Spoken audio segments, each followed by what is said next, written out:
Halo teman-teman, gak kerasa ya 2023 udah lewat cepet banget gitu.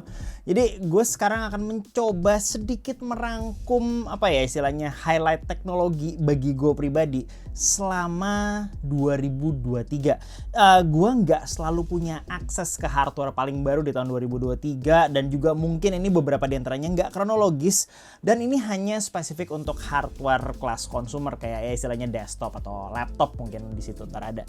Oke, mari kita coba bahas aja. Tren pertama yang gue lihat adalah GPU terutama, graphics card itu kan istilah salah satu yang paling menarik pembahasannya.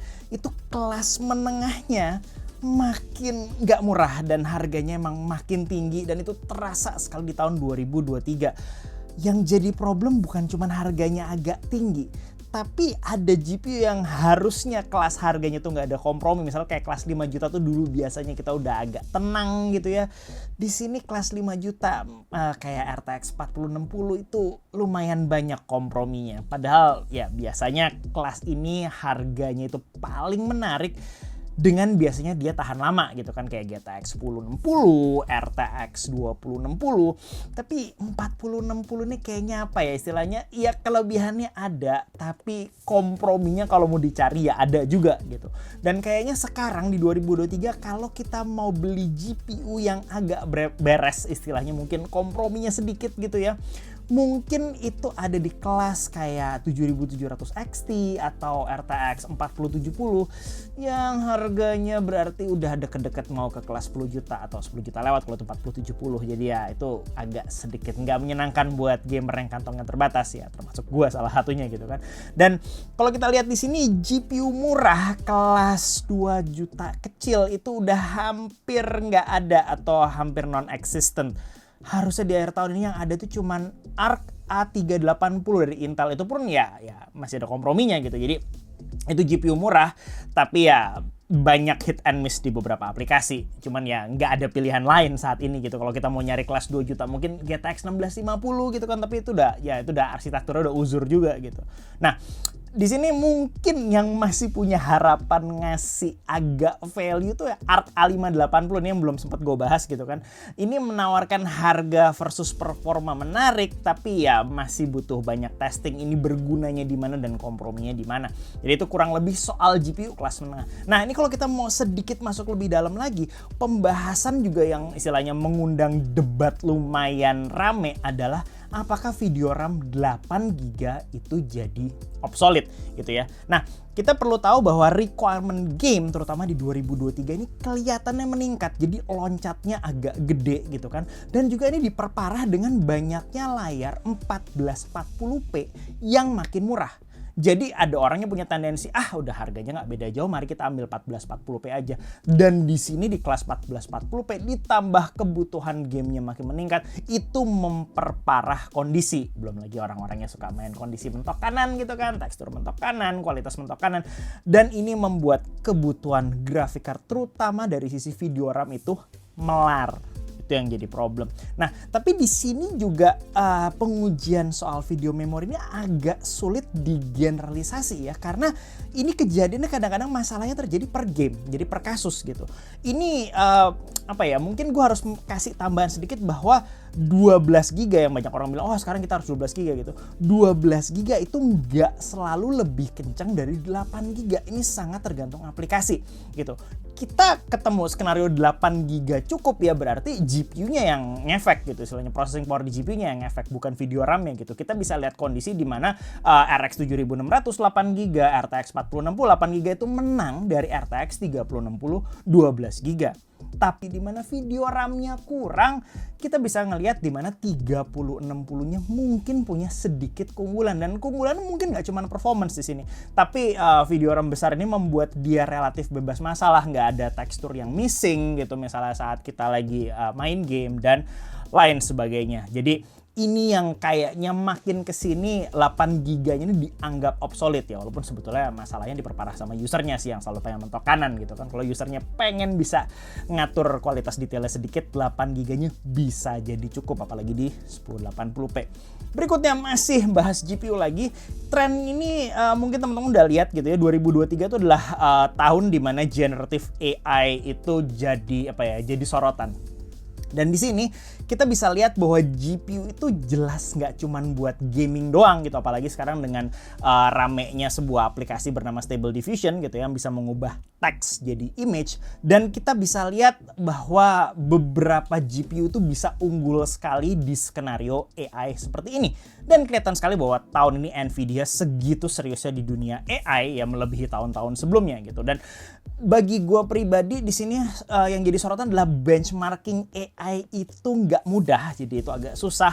Walaupun tahun ini gue berusaha untuk kayak bikin sebuah skenario yang gampang gitu kan, tinggal diklik 2 kali jalan dan gue coba bagiin ke beberapa teman-teman gue reviewer. Jadi gue bikin sebuah benchmark namanya Waifu Bench, itu sebetulnya sebuah aplikasi Stable Diffusion yang promptnya udah sama, semuanya sama, variabel sama, tinggal klik 2 kali sehingga kita bisa bandingkan resultnya gitu kan. Dan ini kayaknya bisa sedikit dijadiin acuan performance, walaupun ya sebetulnya AI itu nggak hanya Stable Diffusion ya, itu ada hal yang lain, tapi ini bisa jadi kayak semacam gambaran kasar performa sebuah graphic card di aplikasi AI istilahnya. Dan di sini kita bisa lihat juga ada GPU yang kelihatannya buruk untuk gaming, tapi ternyata bisa kencang di AI. Ini ada perkecualian yang menurut gue cukup menarik untuk dibahas, yaitu kayak 4060 Ti 16GB. Itu buat gaming karena dia 128 bit gitu ya, itu hampir nggak faedah. Tapi ternyata di skenario spesifik macam Stable Diffusion, 4060 Ti 16GB-nya kenceng di sini. Dan itu yang kayaknya gue nggak tahu apakah ini akan jadi tren apa enggak ya. Jadi di GPU nanti dibikin benar-benar kenceng buat AI doang, buat gamingnya biasa aja, atau kayak gimana nanti ke depannya. Tapi sudah ada tren yang menunjukkan ada hardware yang dibikin spesifik untuk hal kayak begini. Gitu. Oke, cukup soal GPU gitu ya. Sekarang kita masuk ke CPU, mungkin ke AMD dulu. Dan cukup jelas sekali di tahun 2023 itu Zen 4 itu jadi highlight dari bidang efisiensi.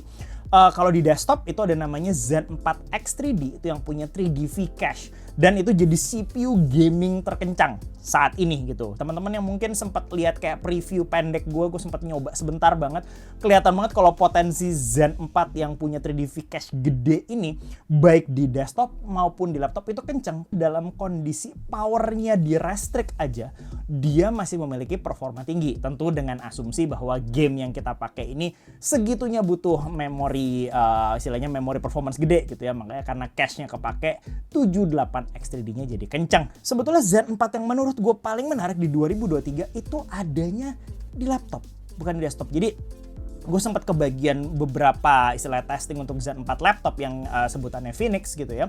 Dan itu harusnya jadi yang paling efisien atau performance per wattnya paling tinggi saat ini, baik seri U maupun seri HS-nya dia, terutama seri U harusnya gitu ya.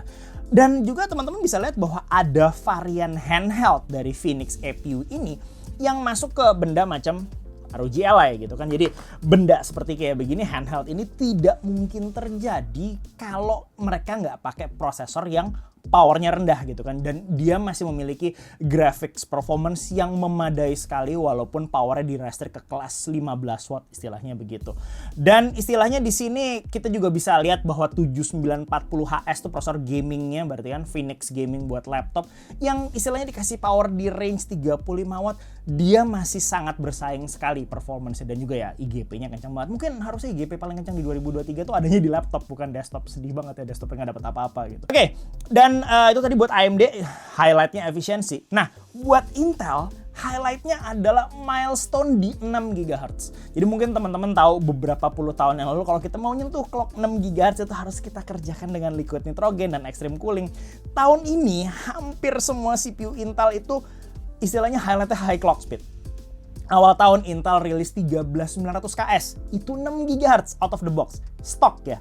Jadi itu nggak usah kita apa-apain, keluar dari box itu jalan 6 GHz gitu. Kemudian tengah tahun gue sempat disuruh demo laptop sama Intel, dan gue menemukan bahwa ada laptopnya mereka yang bisa jalan 6 GHz juga clock speednya, walaupun idle clock speed doang buat validation gitu ya. Tapi berarti potensinya sama di situ. Kemudian akhir tahun ini ada 14 Gen, walaupun sebetulnya 14 Gen-nya istilahnya nggak segitunya menarik karena itu refresh. Cuma sekali lagi yang di highlight dari refresh adalah clock speed. Gue nemu sebuah i5 yaitu itu 14600K yang sebetulnya mungkin nggak menarik bagi pengguna lain karena ya istilahnya yang ngapain sih 14600K, ada 13600K generasi sebelumnya gitu. Tapi gue nemuin bahwa 14600K-nya ini ternyata silikonnya cukup bagus untuk nyentuh 6 GHz, seenggaknya sampel yang sampai ke tangan gue gitu ya. Itu ada CPU retail yang nyampe ke tangan gue sebelum demo, dan itu dapat 6 GHz jalan daily. Gue sempat demo live pakai prosesor tersebut jalan 6 GHz gitu, dan menurut gue ini impresif sekali karena akhirnya di 1 tahun ini sepanjang 2023 ini istilahnya Intel itu betul-betul highlightnya adalah kami punya clock speed 6 GHz. Walaupun yang jadi problem adalah itu dibayar dengan ya power sebesar-besarnya gitu kan. Oke, itu mungkin kita bisa bahas lebih lanjut lagi bagaimana 6 GHz bisa faedah sih kelamaan kalau dibahas di sini. Tapi kurang lebih berarti itu ya highlightnya. Intel tuh highlightnya di clock speed. Kemudian kalau gua bisa lihat lagi di sini tren power istilahnya atau power dan thermal gitu kan. CPU dan GPU untuk desktop dan laptop itu nggak makin rendah. Kita bisa lihat ada prosesor yang memang dibikin efisien banget kayak Z4 gitu. Tapi ternyata di sini ada laptop juga yang prosesor atau komponen di dalamnya dibikin atas nama performance tinggi, membuat komponen laptop tersebut berfungsi mirip kayak desktop gitu ya. Jadi powernya mendekati desktop. Jadi di sini laptop powerful, laptop gaming gitu. Bahkan gue pakai harian, laptop yang gue pakai harian tuh HP Omen 16 itu mendekati desktop replacement. Itu combine CPU GPU powernya bisa 150 sampai 200 watt gitu. Dan itu adalah power sebuah desktop, bukan power sebuah laptop pada umumnya yang biasanya kita ekspektasi di bawah 100 watt gitu kan. 100 wattnya udah gede banget harusnya. Tapi di sini yang lucunya juga tren power yang makin naik ini baik dari sisi desktop maupun laptop. Dari sisi laptopnya tuh orang-orang itu ada yang malah protes kalau laptop mereka nggak dikasih power gede gitu kan. Jadi gue sempat ketemu beberapa diskusi di forum di sosial media di mana ada user yang protes kalau laptop mereka GPU power tuh dikasih yang kecil, mereka maunya yang mentok atas gitu. Ini agak lucu gitu karena yang mereka beli itu laptop yang sebetulnya menurut gue ya laptop salah satu prioritasnya biasanya adalah efisiensi daya gitu kan.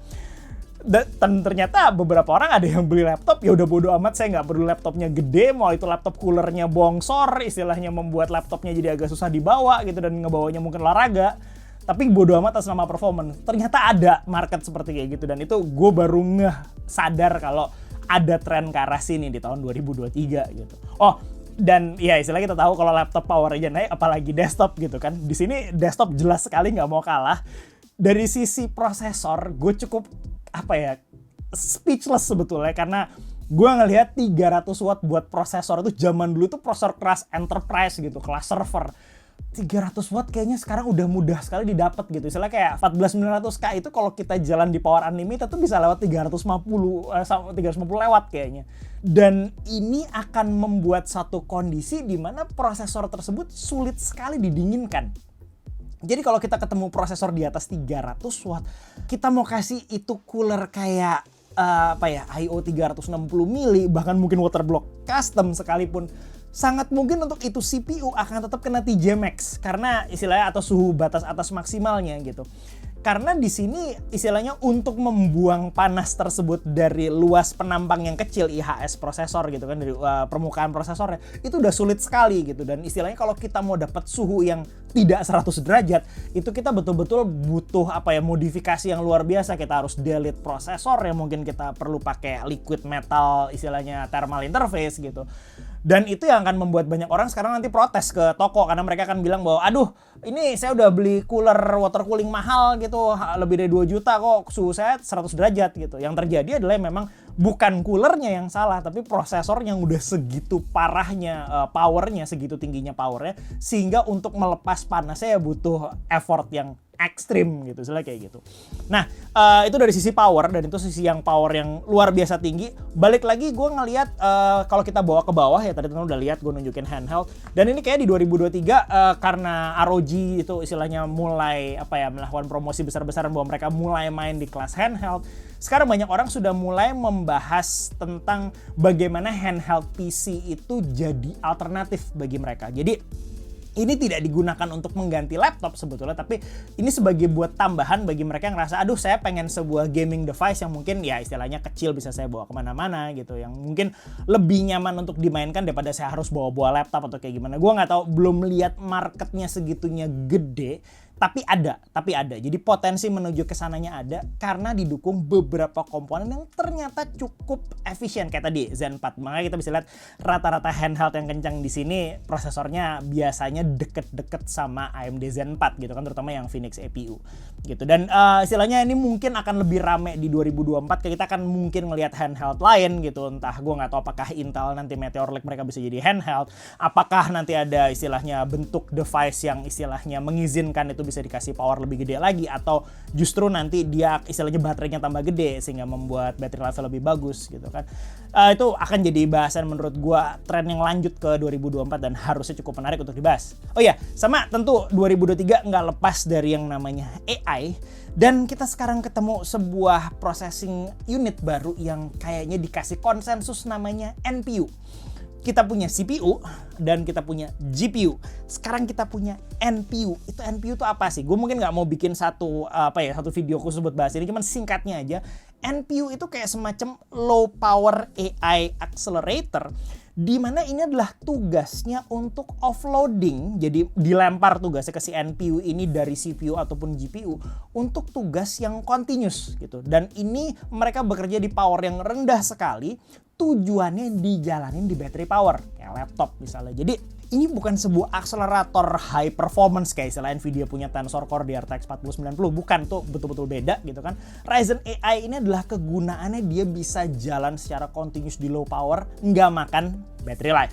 Nah, tapi di sini yang kita mesti cari kegunaannya itu ada di sebelah mana, kita belum tahu dengan detail gitu. Di 2023 kita baru tahu bahwa dia bisa dipakai untuk akselerasi beberapa kayak Windows Studio FX kayak background blur gitu, dan mungkin auto frame correction. Tapi di luar itu kita belum lihat kegunaan yang segitunya signifikan, dan tentunya akan masih dicari gitu kan. Gue belum lihat Ryzen AI bisa jalan Stable Diffusion pas waktu gue lagi ngomong sekarang. Kita nggak tahu tahun depan, kita berharap tahun depan software lebih matang lagi gitu kan. Tapi intinya kita udah lihat bahwa yang namanya NPU ini sekarang dimiliki AMD, dimiliki Intel juga di Meteor Lake, walaupun sayangnya gue nggak punya akses ke Meteor Lake saat gue ngomong sekarang gitu kan. Menarik sekali untuk dibandingkan, dan apa istilahnya gue lebih tertarik bukan dari sisi processing power sih, tapi skenario seperti apa yang bisa diakselerasi low power NPU ini gitu. Jadi itu tren yang juga menurut gue akan kebawa ke 2024. Kemudian apa lagi ya? Oh iya, bicara gaming kayaknya kalau kita bicara upscaling tahun lalu udah rame, yang harusnya tahun 2023 ini rame itu adalah frame generation atau frame interpolation. Nvidia memperkenalkan ini dengan DLSS 3 gitu kan di tahun lalu, tapi sekarang di 2023 akhirnya AMD punya versi open source-nya yang disebut dengan FSR 3. Cuman sayangnya FSR 3 implementasi resminya tuh masih jarang banget. Baru 3 game yang gue coba, yaitu Forspoken, Immortals of Avium, dan juga Avatar, yang menurut gue implementasi paling bagusnya di Avatar sih. Yang jadi problem adalah masih kurang banyak implementasinya. Jadi kita masih butuh banyak sekali studio atau game dev yang memanfaatkan FSR 3 ini supaya ini bisa lebih dinikmati dan berguna bagi berbagai gamer. Tapi yang kita mesti perhatikan di sini, yang menurut gue juga akan gue bikin satu topik pembahasan sendiri nanti, frame generation atau frame interpolation ini, atau beberapa orang bilang ini namanya fake frame gitu ya. Ini baru efektif kalau kita mau mengubah suatu game yang frame rate awalnya sudah 60, minimal 60, untuk dia jadi 120 atau lebih gitu kan. Jadi frame generation ini soalnya akan menukar input lag atau responsiveness dengan motion smoothness yang ada di layar gitu. Jadi istilahnya kita dapat input yang sedikit delaynya lebih gede, tapi kita dapat gambar yang lebih mulus. Dan ini ya tentu kegunaannya terbatas. Istilahnya 120 fps karena frame gen sama 120 fps native ya tentunya lebih bagus 120 fps native dari segi kualitas maupun juga input response. Dan itu yang menurut gue diskusi yang harus terjadi di 2024, di mana frame yang dihasilkan karena frame gen itu nggak bisa dibandingkan dengan frame yang dihasilkan secara native nggak pakai frame gen. Itu kita bahas lebih lanjut lah, hopefully 2024 ada waktunya. Personal favorite di 2023 dari sisi tuning dan overclocking bagi gue untuk CPU. Itu harusnya gue punya 2, yaitu tadi gue udah sebut, yaitu 14600K. Itu Core i5 yang akhirnya nyentuh 6 GHz gitu kan, walaupun ya banyak orang nggak suka sama 14600K karena kelihatannya cuma refresh, cuman beberapa overclocker bisa menghargai dia punya clock speed lebih bagus gitu kan. 14600K yang gue punya itu lebih bagus daripada semua 13600K yang sempat gue punya, jadi di akhirnya bisa 6 GHz jalan menggunakan ambient gitu, pakai water cooling doang. Dan prosesor kedua yang juga menurut gue istilahnya menarik bagi gue secara personal, bukan 7800X3D, tapi Ryzen 5 7500. Jadi itu adalah prosesor yang menurut gue paling menarik bagi AMD untuk soket AM5 di tahun ini, karena dia murah dan bisa overclocking. Bahkan dalam beberapa kondisi overclocknya 7500F ini bisa ngalahin kelas atas, yaitu 7500X gitu kan. Jadi itu yang menurut gue 2 CPU yang paling menarik dari segi tuning di tahun 2023. Jadi kurang lebih begitu. Kemudian untuk harapan di 2024, gue melihat kayaknya kalau seandainya memang sesuai jadwal, Qualcomm katanya mau masuk ke istilah laptop atau PC ya, istilah kalau kita mau sebut laptop itu sebagai sebuah PC, harusnya itu segitunya efisien. Jadi dia akan jadi prosesor yang segitunya memiliki performance per watt tinggi. Tapi bagi gue pribadi, tantangannya Qualcomm adalah Windows dan software ekosistemnya.